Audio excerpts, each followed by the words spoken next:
Aujourd'hui, on va écouter une dame qui se plaint sur TikTok. Donc, en gros, il y a des Européennes qui ont lancé un restaurant africain sur Nantes. Et c'est très bien, pourquoi pas, vous faites les restos que vous voulez. Sauf que non, c'est de l'appropriation culturelle. Alors, bizarrement, quand c'est une série Netflix où on utilise un blanc pour représenter un meurtrier africain, là, bizarrement, il n'y a pas d'appropriation culturelle. Là, c'est très bien. Par contre, faire un restaurant africain, site européen, là, c'est pas pareil. Là, non, là, c'est pas bien. Donc, on va l'écouter se plaindre. Tout comme vous, je suis tombée sur cette vidéo. Elles ont ouvert un restaurant africain sur Nantes. On t'emmène à 2 pas de la place Gralin chez Jam. Et ici, c'est Sophie et Julie, 2 amies d'enfance qui se sont données pour mission de faire découvrir la cuisine africaine aux Nantais. Je veux dire, j'ai vu vos réactions et j'avoue. C'est de la provocation, mais c'est quoi? Je comprends pas en fait, ça n'a rien d'africain là. J'aime trop les pranks comme ça. Et elles auront plus de clients qu'un vrai restaurant africain. Que dans un premier temps, j'étais C'est une parodie. Sans africain, vous avez vu ça où? moi-même perplexe.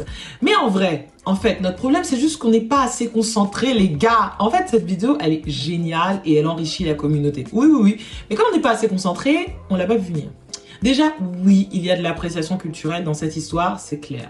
Mais elles n'ont pas inventé le concept de Jam. D'ailleurs, je critique fermement cette fausse information. 2 meilleures amies qui ensemble ont créé Jam. Souvenez-vous les gars, Fatou Guinea aussi, elle a ouvert un restaurant Jam sur Paris. Là, juste pour ça, je vais t'emmener avec moi dans mon nouveau restaurant. Viens.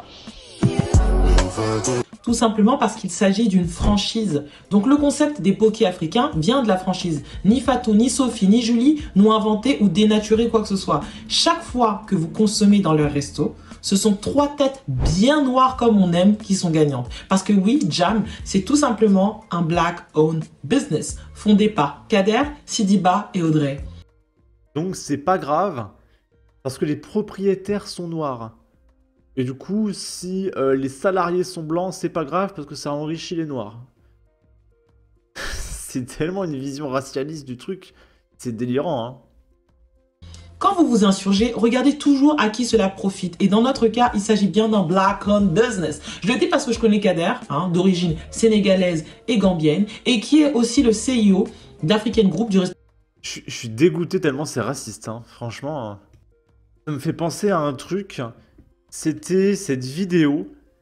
C'est un mec d'origine africaine qui mettait en avant de la gastronomie française.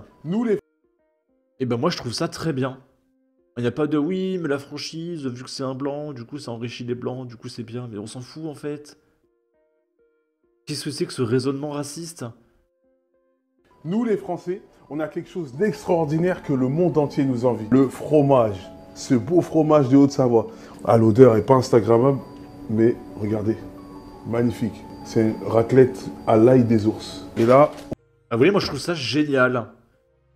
Là, premier degré.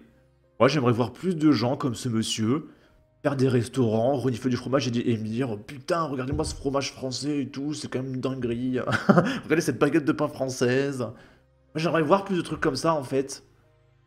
On recommence raclette fumée.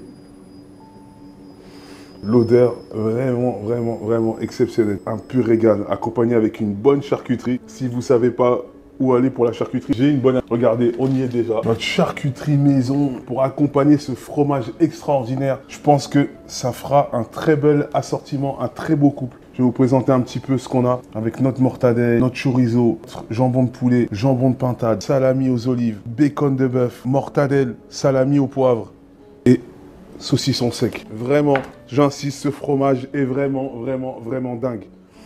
Ah, l'odeur, oh, dommage que je peux pas vous transmettre l'odeur. C'est vraiment extraordinaire. Vive la France. En plus, son restaurant est beau, il y a de la verdure, même si c'est peut-être artificiel. Et il termine par vive la France. Vive la France. C'est génial, et moi je m'en fous de sa couleur de peau. Je trouve ça génial. Après, il y a eu des commentaires. Bon, parce qu'il y a une polémique. Parce que des mecs, ils ont dit « Oh, il est français, il croit qu'il est français, etc. » Quelle bande attardée. La droite veut quoi? La vraie droite, hein, pas les demeurés. C'est que les mecs s'assimilent. Bon, il est assimilé, ce monsieur. Donc ces gens-là sont anti-assimilation. Eux, ils veulent juste pas que les mecs viennent en France du tout et qu'ils veulent pas qu'ils s'assimilent, juste qu'ils viennent pas. Bon, là, je suis pas d'accord. Et il y avait ce genre de commentaires. Entre parenthèses, nous les Français. Non mais arrête, ton nom c'est Demba N'Gaye de Brazzaville. C'est qui, nous? L'assimilation, smiley rire. J'ai arrêté à nous les Français. Nous les Français, smiley rire. Il est beau le Gaulois, tu as raison Astérix.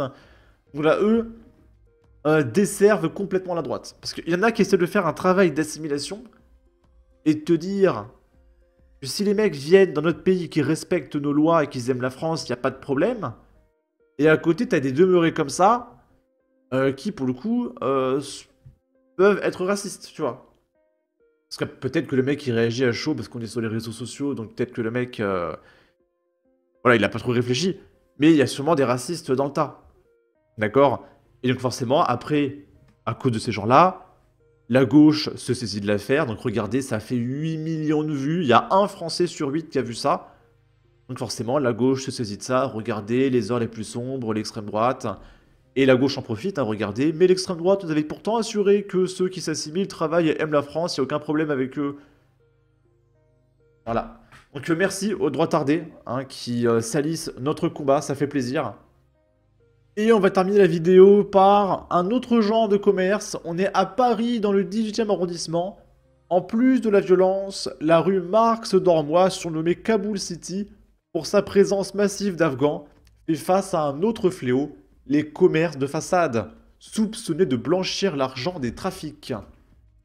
Et donc tout avait commencé ici. C'était le 4 mars. Des membres de la communauté afghane ont multiplié les rachats de commerce dans cette artère où agissent des vendeurs à la sauvette de même nationalité.